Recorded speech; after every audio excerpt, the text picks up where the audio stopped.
Bonjour à toutes et à tous, c'est Émilie Charton du blog astro-intuitive.fr. Je vous retrouve aujourd'hui pour parler ensemble de la prochaine nouvelle lune qui aura lieu le 9 septembre et puis de manière plus globale pour parler ensemble des énergies astrologiques de la rentrée. Avant qu'on commence, je voulais simplement vous dire, peut-être vous avez vu, il n'y a pas eu de vidéo à la dernière pleine lune, tout simplement parce que j'étais malade, j'avais beaucoup de fièvre et voilà, j'étais au fond de mon lit. Donc du coup, j'ai préféré faire le travail de nettoyage plutôt que vous imposer ma mine à ce moment-là. Voilà. L'autre information, c'est que la revue d'automne vient de paraître. Donc voilà, la revue que j'éditais l'an dernier, qui était mensuelle, a été transformée en une revue trimestrielle, donc une revue par saison. Donc celle d'automne vient de sortir. Vous retrouvez dedans les énergies astrologiques de septembre, octobre et novembre, des outils pour vous aider à rentrer dans cet automne. Quel est le sens symbolique et profond de l'automne et comment on peut travailler finalement avec et les saisons et le ciel. Voilà. Si ça vous intéresse, vous retrouvez le PDF sur mon site, sur ma page Facebook Astro Intuitive et bien sûr en description de cette vidéo. L'autre chose, vous allez bientôt retrouver sur mon site une liste des stages 2018-2019. J'animerai le mois prochain un stage en présentiel, donc ça c'est assez rare puisque je fais beaucoup par vidéoconférence, un stage en direct en Suisse de formation à l'astrologie. Donc voilà, s'il y a un public suisse qui souhaite apprendre l'astrologie, et bien voilà, il y aura un premier groupe qui va se monter dans un mois. Donc si ça vous intéresse, n'hésitez pas à me contacter. Voilà, alors ceci étant dit, on va commencer à parler ensemble des énergies astrologiques de septembre et de cette nouvelle lune. Donc la nouvelle lune, elle se passe à 17 degrés de la Vierge. Donc sans doute vous vous en souvenez, une nouvelle lune est une conjonction entre le Soleil et la Lune. La nouvelle lune, c'est le moment où la Lune, après avoir fait le tour, revient rejoindre le Soleil en un point. Et chaque mois, c'est sur un degré spécifique du zodiaque qui va colorer le mois lunaire en cours. Si vous avez des planètes, si vous avez l'ascendant, les nœuds lunaires par exemple, aux alentours du 17e degré, à 3-4 degrés près avant et après, cette nouvelle lune pourrait vous impacter davantage. Ça veut dire que ce mois lunaire pourrait voir des événements particuliers se mettre en place pour vous. Alors on va regarder un petit peu ensemble qu'est-ce que c'est que cette énergie de la Vierge. Donc ce qui est très intéressant, c'est que chaque année, la rentrée scolaire, la rentrée des classes, la rentrée des vacances se passe au moment de la Vierge. Et voilà, c'est très très raccord avec ce qu'on peut trouver dans ce signe, puisque la Vierge nous parle du quotidien, elle nous parle d'organisation, de structuration, elle nous parle de comment est-ce que j'organise mon quotidien, comment je structure mes journées, comment je me discipline aussi pour finalement réussir à faire tout ce que j'ai à faire et pour que mon rythme quotidien soit le plus en accord et avec ce que j'ai à faire et avec ma santé et avec le fait de prendre soin de mes besoins. Donc voilà, ce mois lunaire de la Vierge va profondément nous questionner là-dessus. Comment est-ce que je m'organise, comment je structure mes journées, comment je prends soin de mes besoins. Il faut savoir aussi que la Vierge est un signe qui est en analogie avec le corps, avec la santé. Donc ça peut être aussi un mois lunaire où on décide de plus être à l'écoute des messages de notre corps. Pourquoi pas on décide de reprendre un sport. C'est toujours en septembre qu'on s'inscrit aux activités de rentrée, donc c'est assez raccord. C'est un mois aussi qui est très bon pour faire des diètes, des jeûnes, des cures de raisin par exemple, ce genre de choses. C'est vraiment en analogie avec ce signe de la Vierge. La Vierge est aussi un signe minimaliste qui nous parle d'épurer, qui nous parle d'aller à l'essentiel. C'est un signe qui est en lien un petit peu avec la philosophie zen, avec le fait qu'il y ait de moins en moins de choses, que ce soit à l'intérieur de nous ou à l'extérieur. Donc ce signe de la Vierge va finalement nous demander peut-être de simplifier notre quotidien, d'aller plus à l'essentiel. Euh, voilà, ça peut être des envies qu'on a voilà, d'enlever tout ce qui est superflu. Et puis la Vierge, elle est aussi en lien avec le rangement, le nettoyage, que ce soit intérieur, que ce soit extérieur. Donc si vous êtes pris d'une d'une lubie du ménage pendant ce mois lunaire, c'est normal, ça fait partie de cette énergie-là, dont le but est de rendre propre en fait, de rendre harmonieux, de rendre organisé et structuré. Voilà. Alors effectivement, ce mois de la Vierge, il peut aussi vous mettre en évidence, il peut nous mettre en évidence tous nos manques d'organisation, toutes nos failles au niveau du quotidien, tous ces couacs en fait, pour justement le réviser et puis peut-être mettre en place quelque chose qui nous aide à passer cette année 2018-2019 de manière la plus harmonieuse possible. Voilà, donc ça c'est le sens global de la Vierge, et plus on va travailler avec ce signe, plus ça va être intéressant. Donc je sais que la Vierge est souvent décrit comme un signe laborieux, un petit peu ennuyeux, et je trouve au contraire que c'est un signe qui va vers une purification, qui va vers un approfondissement et qui est très constructif à utiliser au quotidien. Donc on va pouvoir l'utiliser pendant ce cycle lunaire. Voilà. Alors il peut se passer aussi une chose pendant ce cycle lunaire, c'est que comme on est dans l'énergie de la Vierge, on a le mental qui tourne beaucoup, on réfléchit beaucoup, on analyse, on dissèque, etc. Ça fait partie de ce signe, puisque la Vierge est un signe mental. Alors, cependant, ce qu'on voit, c'est que pour cette nouvelle lune, la nouvelle lune en Vierge donc va être également opposée à Neptune dans le signe des Poissons, c'est-à-dire il va y avoir un face à face. Et ce Neptune en fait c'est vraiment une planète qui amène une plus grande intuition. Donc on pourrait, c'est intéressant, on va peut-être trouver cette bascule, cet équilibre entre le mental qui est quand même assez fort, et puis en même temps l'intuition qui se fait de plus en plus développée. Peut-être vous pouvez sentir intuitivement comment vous devriez faire pour telle ou telle chose, ou des choses qui vous conviennent ou qui ne vous conviennent pas. Vraiment, quasiment pendant tout le mois de septembre, on a Neptune à l'opposition du Soleil ou de Mercure ou autre.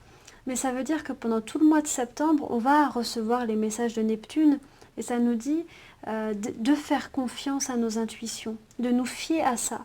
Ça peut être un bon moment pour remettre la communication avec cette intuition. Se dire, ok, maintenant j'ouvre de nouveau, ou j'ouvre, si on ne l'a jamais fait, j'ouvre ce canal intuitif. Je laisse venir à moi de l'information d'une autre manière que par mon mental et par mon intellect. Voilà, je laisse venir à moi les choses de manière intuitive. Ça, c'est une manière intéressante de travailler avec Neptune. Parce que ce qu'il faut savoir une chose, c'est que Neptune, quand il est comme ça à l'opposition du Soleil, de la Lune ou de Mercure, eh bien, il peut générer une forme de confusion, de flou. Vous pouvez avoir le sentiment que ce qu'on va appeler patiner dans la choucroute, pardon pour l'expression, mais que c'est pas très clair où est-ce qu'on avance, ou alors c'est brumeux, c'est-à-dire qu'on ne vous montre qu'une petite partie du décor. On ne vous montre que vous pouvez avoir du mal peut-être à vous projeter ou à imaginer comment une situation va évoluer. On ne vous montre qu'un tout petit bout. Ça, c'est typique de Neptune. Donc pendant tout le mois de septembre, on est là-dedans. Et en fait, la seule manière d'avoir de l'information, c'est vraiment de se connecter, de se relier à l'intuition. C'est comme ça je pense qu'on peut le mieux travailler avec Neptune. Donc Neptune, il pourra peut-être aussi amplifier un besoin aussi de, comment dire, un besoin de repli, un besoin de temps pour soi, peut-être un besoin de méditer, un besoin d'avoir du temps pour se connecter avec la vie, se connecter pourquoi pas aussi avec les autres. Voilà, ce Neptune, il demande, oui, il demande d'avoir un espace presque de recueillement, ça parle presque un peu de ça. Donc comment on arrive à gérer la rentrée, l'organisation, euh, les besoins, que ce soit de la famille ou du travail, etc., avec peut-être un besoin de temps pour soi, un besoin de connexion avec quelque chose de sacré. Voilà, comment on peut ne pas se perdre dans cette rentrée et oublier peut-être et ne pas oublier des choses plus profondes. Ça peut être un peu le sens de cette opposition Soleil-Neptune. Voilà, donc ça c'est une première chose. Alors maintenant, cette nouvelle lune, ce cycle lunaire, il est quand même très intéressant parce que la nouvelle lune est en trigone à Pluton et en sextile à Jupiter. Waouh, alors je vais vous décortiquer parce que peut-être comme ça vous dit rien du tout, mais voilà, un trigone, c'est un aspect harmonieux, on va dire, entre des planètes. Et Pluton parle d'évolution et de transformation, notamment de transformation psychologique. Et donc, le fait que cette nouvelle lune soit en trigone à Pluton, ça nous dit que ce mois-ci, il y a la possibilité de métamorphoser peut-être certaines choses au niveau psychologique, d'avancer, de se libérer de certaines choses. Il y a comme vraiment, c'est comme un papillon qui sort un peu de sa chrysalide en fait. Et Pluton, ça parle aussi de libérer son potentiel d'âme, de libérer son rayonnement le plus profond. Et ça, c'est important de parler de potentiel d'âme parce que c'est pas quelque chose en lien avec l'énergie de l'ego, même si évidemment, hein, l'ego est le porte-parole de l'âme, mais c'est en lien avec le fait de s'aligner profondément à qui on est et d'oser l'exprimer profondément. Donc ça peut prendre tout un tas de formes, voilà. Mais ce trigone, il peut parler de ça.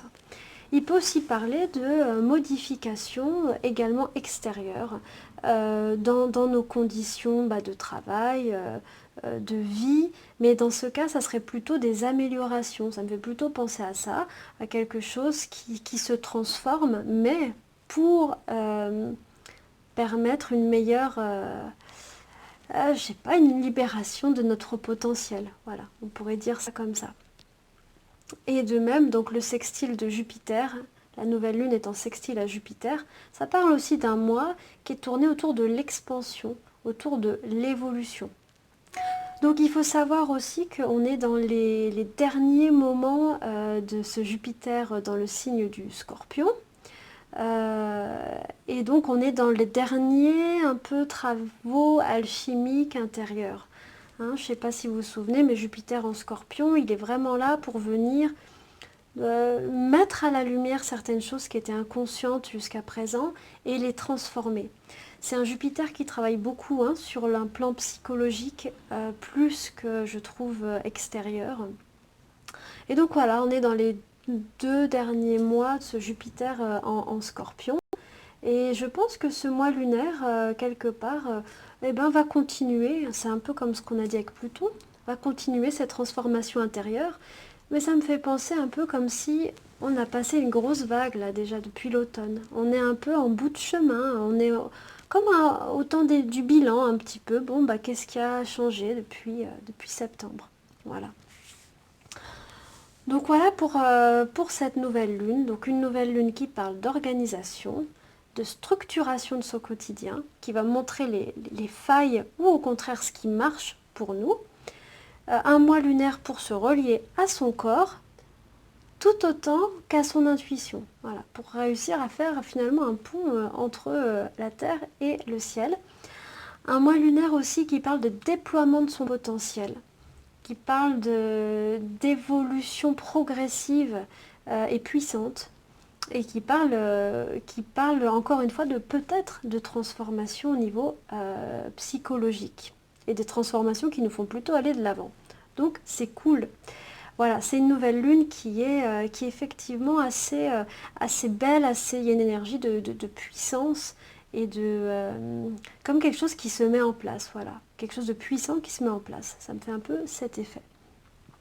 Alors maintenant, le même jour que la nouvelle lune, nous avons Vénus qui rentre dans le signe du Scorpion.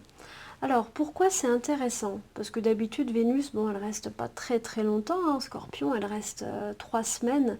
Là c'est particulièrement intéressant parce que Vénus va rétrograder cet automne dans le signe du Scorpion. Elle reviendra ensuite un petit peu en balance, mais du coup, mis à part la petite incursion qu'elle va faire en balance, elle rentre donc le 9 septembre en Scorpion et elle en ressortira à la mi-janvier. Donc elle va rester longtemps dans ce signe du Scorpion. Alors, Vénus dans le signe du Scorpion est une Vénus particulièrement intense. Elle va un petit peu rejoindre le travail de Jupiter en Scorpion. C'est une Vénus qui va, je pense, intensifier et amplifier tout ce qu'on peut vivre dans nos relations, qu'elles soient amicales, amoureuses, professionnelles, etc. Pas forcément dans ce qui se passe extérieurement, mais nous, dans nos vécus intérieurs. Elle peut vraiment venir nous... Il y a des choses qui peuvent venir nous bousculer, hein, c'est possible avec cette Vénus en Scorpion. Et à un niveau plus psychologique, plus positif, on va dire, Vénus en Scorpion, en fait, demande de comprendre en profondeur les causes, non pas les causes, le fonctionnement psychologique à l'œuvre au sein des relations. C'est-à-dire, comment moi je fonctionne au niveau psychologique, quels sont mes fonctionnements, par exemple en amour ou en amitié, pourquoi je me comporte comme ça, pourquoi je suis attirée par telle personne, etc. De même, pourquoi cette personne en face, avec qui je suis en interaction, pourquoi elle réagit comme ça, comment est-ce qu'elle fonctionne, etc., etc. Donc c'est une Vénus qui est une enquêteuse, vous avez compris, enfin, bref, qui mène une enquête, qui cherche à aller en profondeur et à comprendre très très profondément son propre mode de fonctionnement au niveau relationnel et le mode de fonctionnement des autres. Donc autant dire qu'avec Vénus en Scorpion, vous pouvez avoir quelque chose qui est très souterrain, c'est-à-dire à l'extérieur tout semble assez... C'est l'eau qui dort, assez calme, et puis à l'intérieur il y a un grand mouvement psychologique. Et pour les personnes qui ont du Scorpion, je pense que vous voyez de quoi je veux parler. Très souvent, voilà, les personnes qui ont du Scorpion témoignent que ça ne s'arrête jamais. Il y a un mouvement intérieur de réflexion, de remise en question, de questionnement qui ne s'arrête jamais. Et c'est ce qu'on va avoir avec cette Vénus en Scorpion. Voilà. Après, Vénus en Scorpion est aussi une position qui est, comment dire, qui est assez puissante, qui parle de charisme, de séduction, par exemple, qui parle de passion, qui parle oui, qui parle de vivre ces relations de manière vraiment authentique et pleine. C'est une Vénus qui a horreur des compromis, qui veut vraiment quelque chose d'absolu. Voilà. Donc autant dire que 4 mois de Vénus en Scorpion, j'imagine qu'on va le sentir. Et le fait est que, si vous vous souvenez bien, on a également Uranus qui est rentré dans le signe du Taureau. Et du coup, eh bien, nous allons avoir pendant tout le mois de septembre, une bonne partie d'octobre et de novembre, enfin bref, pendant une bonne partie de l'automne, on va avoir une opposition de Vénus à Uranus.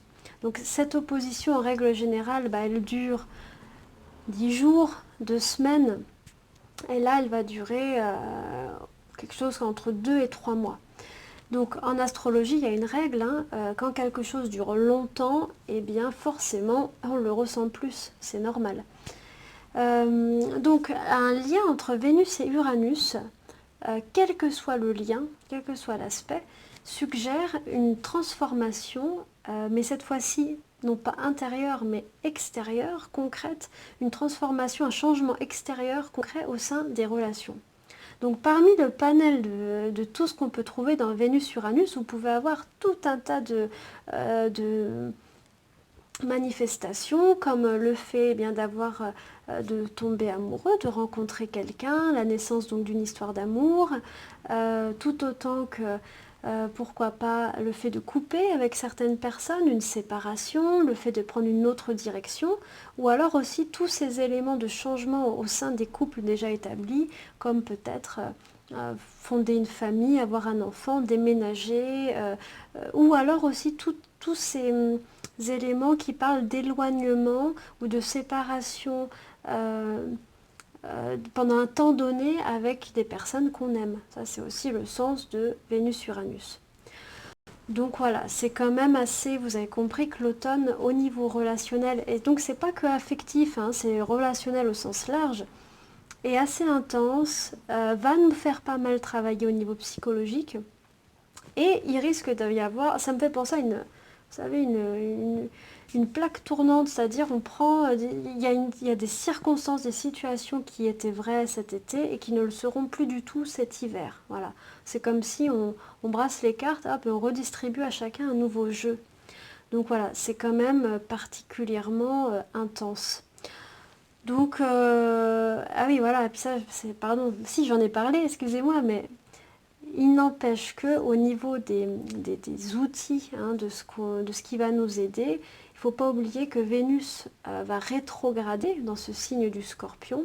Et qui dit Vénus rétrograde dit je fais un pas de côté, je fais un pas en arrière. C'est-à-dire que je m'extrais de la scène, je m'extrais du théâtre qui est en train de jouer avec tous les personnages, etc.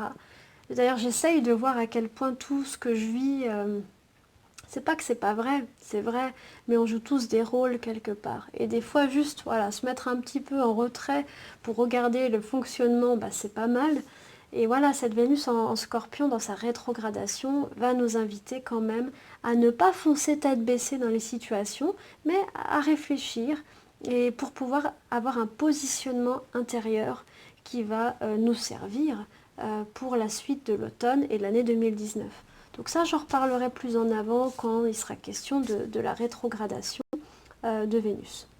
Donc voilà, c'est un long aparté, mais c'est pour dire que pour cette nouvelle lune, eh bien voilà, nous avons Vénus en Scorpion à l'opposition d'Uranus. Donc ça commence, c'est la première phase de cette énergie qui va nous conduire jusqu'au solstice d'hiver. Voilà, ça c'est ce qui est important autour de cette nouvelle lune. Voilà, et eh bien écoutez, je pense on a fait le tour de ce qui est le plus essentiel. Voilà, donc, bah oui, je ne vais pas récapituler parce que je l'ai déjà dit. Donc voilà, j'espère que ça vous aide un petit peu à vous situer, à comprendre un petit peu ce qui se passe. Moi, je vous retrouve dans 15 jours pour la vidéo sur la pleine lune. Donc on va voir un petit peu comment ce cycle lunaire, il aura évolué, il aura grandi et ce qu'on trouve comme énergie astrologique. Voilà, je vous remercie pour votre écoute, pour tous vos commentaires que je lis, même si je n'ai pas toujours le temps d'y répondre. Si ça vous intéresse, vous pouvez me suivre aussi sur Facebook où j'essaye un peu plus régulièrement de donner de l'information astrologique. Voilà. Et ben moi je vous embrasse et je vous dis à dans 15 jours. À bientôt.